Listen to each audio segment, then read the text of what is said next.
fall off the top of the show. We're talking about a tsunami alert that's gone over. There's breaking news to fall off the top of the show. We're talking about a tsunami alert that's gone over out on the West Coast. People there, 3 a.m. right now. So some people being woken up to some surprising news. Lindsay has more details in news. Yeah, and let's start with the details that we know so far. So we do begin with breaking news this hour. This is from the West Coast. A tsunami warning has been issued for the BC and Alaska coast after a magnitude 8.2 earthquake. The quake hit about 280 kilometers southeast of Kodiak City, Alaska. So that was at 1:30 local time. So to give you some perspective, that was about an hour and a half ago. Coastal flooding and powerful currents could be coming to coastal areas. People in the areas are advised to move to higher ground or at least upper floors. BC's Emergency Information Center says to move out of the way, out of the water, steer clear, off the beach, away from the ocean. Carlos Ventura is the director of the Earthquake Engineering Research Facility at UBC and is joining us now by phone. Thanks for joining us this morning. What's the latest? What do you know so far? Good morning. Yeah, we are trying to track what's going on. First, the earthquake magnitude has been changed to 7.9. Still a very large earthquake, but this is typically what happens after the seismologists get more information.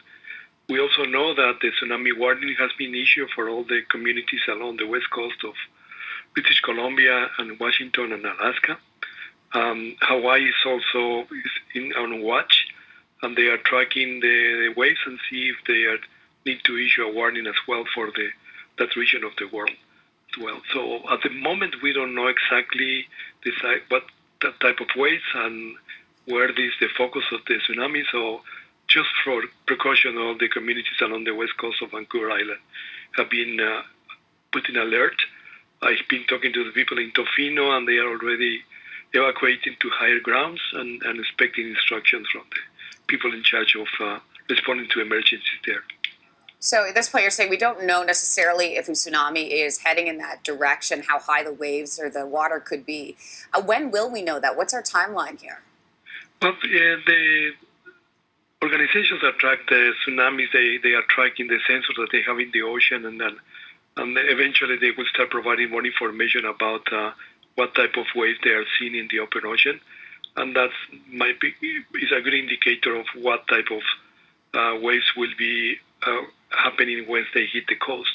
So this is the way they do it, and then they can make an estimate of the size of the waves, and that's why it's very difficult to do it until they have collected enough information and they have tracking all the buoys in the ocean and see what are the ones that are showing more variations than others, and that will tell them where is the focus of the tsunami and which direction is spreading more faster or with more energy than in other regions. Yeah.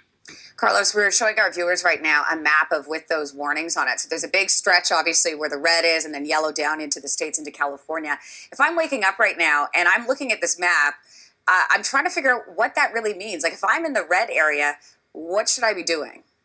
Well, if you're in the red area, it means that you're on what's called tsunami warning. That means that a tsunami is likely to occur, and that you should be in contact with the authorities or people that will provide more information about what is likely to happen. And of course, you have to take steps to protect yourself and move to a higher ground and implement all the emergency response plans that have been developed for communities in the West Coast. If you're in the tsunami area that is different color, that means a watch. That means that you are tracking that. You don't have to do anything yet until somebody tells you or the authorities tell you that, yeah, in fact, the tsunami is likely to hit in the area. So that will change from a watch to warning. And this is the standard way that has been developed to better understand the potential or the risk of having a tsunami. And at some point, you need to know whether you have big waves coming to you or the waves probably will be just a few feet tall. You know, and speaking of need to know, you mentioned authorities, Carlos. You also mentioned communication. When something like this happens, how are people told information? Are they getting alerts on their phone? What is the system that's currently in place?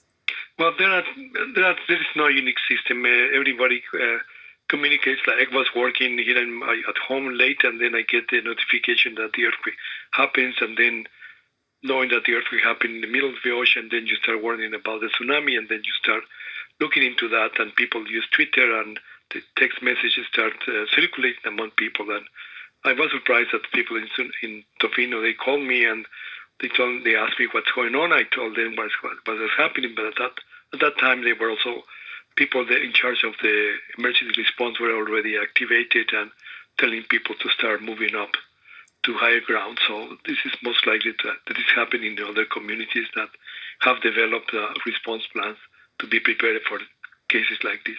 So it's a combination of everything.